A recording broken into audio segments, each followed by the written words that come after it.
In my experience as both a parent and as a primary school teacher, once children have conversations with their parents and their teachers around online safety, where there are boundaries in place and really good communication, the online world is a relatively safe place.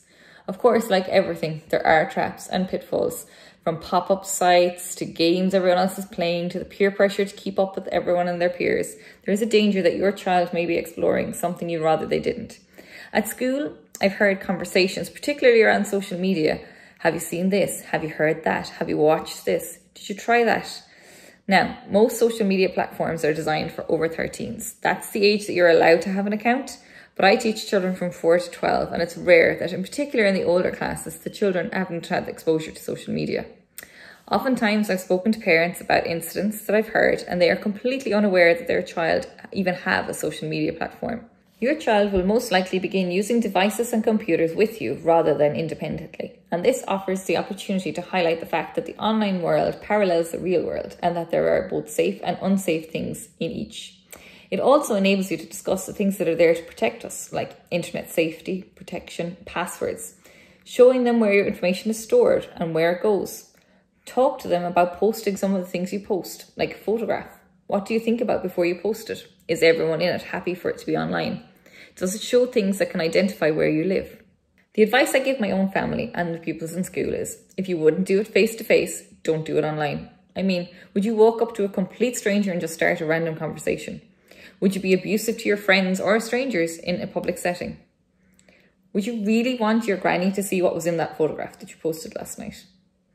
Children often feel protected by the apparent distance that screens give them between them and the person they're talking to. It's important to remind them that online is still the real world, and to remember everything they post will stay out there forever. By setting boundaries, you will help your child set limits for themselves and to develop their self-discipline, a skill that will grow with them into adulthood when they're adults surrounded by technology. You will have some boundaries that are non-negotiable, especially when your children are younger and when it comes to their safety and the safety of others. Some will be more flexible, like setting different screen limits on the weekends compared to school nights. Working with your child to agree on these limits and getting them talking about their perspective is often an easier way to make those boundaries stick. To set household boundaries and have agreed family approach to technology is really important. Healthy family screen time is good for your family relationships and your lifestyle. It will show them the importance you place on screens in your family life. So for example, if you put your phone away during mealtimes, it will let your children know that you are spending quality family time with them. Keep track of your screen use. It can help you to understand the message you're sending to your children. If your phone has a tracking advice, spend some time tracking how much time you spend online. If your child has one too, let them do it as well, and perhaps have a conversation about how you're both spending so much time online and what you're using when you're spending that time online. It's good to talk to your children about the apps that you use, the people and the groups you follow, or the interesting things that you've read online. This helps to create a safe and trusting environment at home where it's okay to talk about things that we find openly during our screen time. The positives of the online world far outweigh the negatives, and it's all about encouraging them to use it carefully and to enjoy it. If you make everything a rule or a negative, it doesn't mean that they won't go there. It simply means that they will shut off communicating with you when they do.